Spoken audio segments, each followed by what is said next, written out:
Face ইণ্ডিয়াৰ বিষয়ববীয়া আমাৰ লগত আছে এগৰাকী কৰ্মকৰ্তা। তেওঁ ইতিমধ্যে পুৱাৰে পৰা নাৰেংগী বা বিভিন্ন ঠাইত ইতিমধ্যে বিগত দিনসমূহতো ৰাইজৰ বাবে সহায় আগবঢ়াই আহিছে আৰু এই মুহূৰ্তত অতি যিসকল প্ৰয়োজনত থকা ব্যক্তি, ভোকত থকা ব্যক্তিক ঘৰত খাদ্য বনাই আনিছে তেওঁলোকে তুলতুল কছাৰী সহযোগত। আৰু বিষয়ববীয়া আছে, আমি সম্ভৱপৰে কথা পাতিম।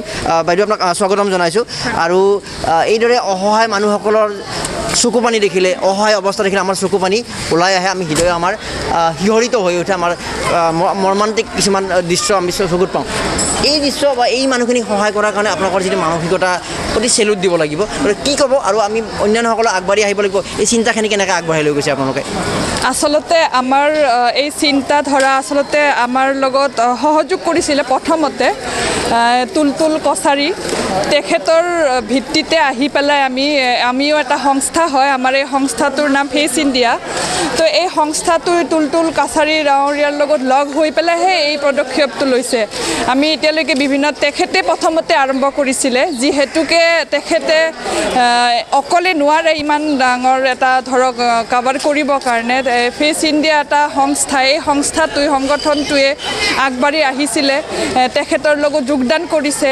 আৰু আমিতো গম পাইছোঁ এতিয়া আমাৰ দেশৰ পৰিস্থিতি কিমান ভয়ংকৰ, আমি মানুহখিনি ওলাব নোৱাৰোঁ। বহুত মানুহ ভোকত এতিয়া এসাঁজ খানাৰ কাৰণে, খাদ্যৰ কাৰণে দিনে ৰাতি কিমান কষ্ট পাই আছে। কিছুমানে নোখোৱাকৈ হয়তো শুইছে, কিছুমানৰ ঘৰত হয়তো চুলাই জ্বলা নাই তেওঁলোকে।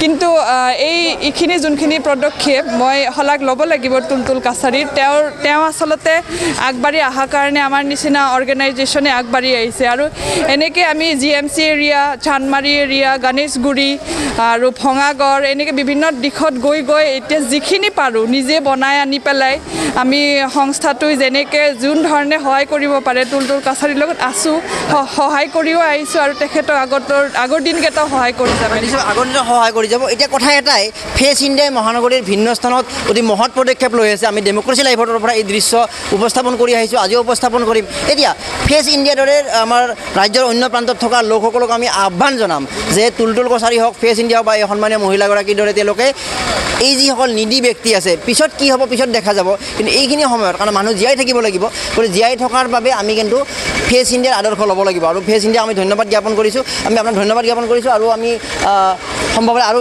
ব্যক্তি আছে বিভিন্ন কামত ব্যস্ত হৈ থাকে, আপোনালোকে বা জীৱিকাৰ কাৰণে কামত ব্যস্ত হওক, কিন্তু এই যে মানুহক সহায় কৰাৰ কাৰণে এটা সুযোগ, যদিও বিপদ, ভাইৰাছৰ বিপদ, বিশ্বজোৰা ভাইৰাছৰ বিপদ, এই বিপদে কিন্তু মানুহ হিচাপে আমাক মানৱতাৰ পৰিচয় দিয়াৰ এটা সুযোগো আনি দিছে। কিমান ভাল লাগে যেতিয়া মানুহক এই সহায় কৰাৰ সুযোগটো আপুনি পাইছে আৰু সুযোগ সুন্দৰভাৱে গ্ৰহণ কৰিছে। We are very happy that we have distributed food for many people in collaboration with Mr. Tultul. He told us that there are many people who have nothing to eat and he is ready to prepare food. That's why we have also collaborated with him.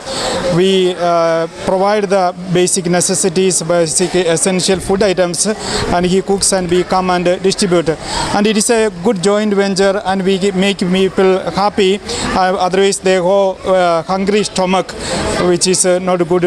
In the same way, we have now covered more than 3,000, provided 3,000 essential distribution of professional packets. And all over Guwahati, so to say, we can say concentrate in Satgaon or Patrikari, Narengi area. And we feel happy, and so many people are collaborating, and we want to alleviate the pain, the hunger. Our project is that giving solace in times of need, especially people are afflicted with this coronavirus, threat of coronavirus. We want to bring happiness in this moment. We want to be with the people. That is why we have taken this project, Solace in Times of Need, and today is the 29th edition of the same. And today morning we have distributed already in collaboration with the Satgaon police the essential food items to many people there. And this is how we are working this time. Our NGO Face India, coming from SFS School Narengi, we are doing good for the service. And lastly, I would like to ask you, do you think that like Face India, FASC India, Face India, all other NGOs, all other organizations all over the state, they should come forward to help those needy at this very crisis moment? Yeah, I feel the need that all the NGOs should collaborate together with the government, so to say, we can also collaborate with the people so that NGOs, if they work together, we can alleviate the hunger of many. We want to make, our project is that we want to make a hunger-free neighborhood. That is why, like, you people are also collaborating with us. Like, so many like-minded people are telling us there is a need, here is a need, for which we are always ready. And I urge the NGOs also come forward to help this one along with others. And if we take the chance of helping others, that's the great meaning of life, and that's the great humanity. Yeah, I feel happiness when we serve others, especially in times of need.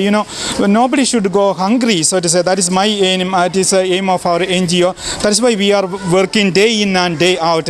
Every day we take up some projects. Yesterday we were in Chandrapur. We helped out 360 families there. Yeah, so every day we have a project. From day one onwards, we are fully active and committed and dedicated. I thank my staff and for the dedicated service that they are rendering.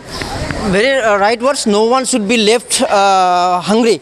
এইটো সুন্দৰ পদক্ষেপ কৰে। আমি এই কথাৰে সামৰি মাৰিব বিচাৰিছোঁ যে ফেচ ইণ্ডিয়া এটা আদৰ্শ দেখুৱাইছে, এটা চিম্বলিকেলি তেওঁলোকে যিমান পাৰে চেষ্টা কৰিছে মহানগৰীত। গতিকে ৰাজ্যখনৰ অন্যান্য প্ৰান্তত আমি যিটো অসমত আছোঁ, অসমৰ হকে মাত মাতিব লাগিব। ফেচ ইণ্ডিয়াৰ এই যিটো পদক্ষেপক আমাৰ ইয়াত দেখা বা নিউজ টাইম বা অন্যান্য সংবাদ মাধ্যমত দেখাৰ পিছত ৰাজ্যখনৰ ভিন্ন প্ৰান্তত যিসকল NGO আছে, যিসকল ব্যক্তি বিশেষ আছে, এইদৰে যিসকল অতি প্ৰয়োজনীয় আছে তেওঁলোকে বিচাৰি উলিয়াব লাগে। আৰু বিচাৰি উলিয়াই চৰকাৰ বা অন্যান্যসকললৈ বাট চাব নালাগে, বাট নোচোৱা নগৈ নিজে সহায়ৰ বাবে আগবাঢ়ি আহিব লাগে। চানমাৰীৰ পৰা সহযোগী ৰাজকুমাৰ সৈতে মৰম কুমাৰ, ডেমক্ৰেচি লাইভ।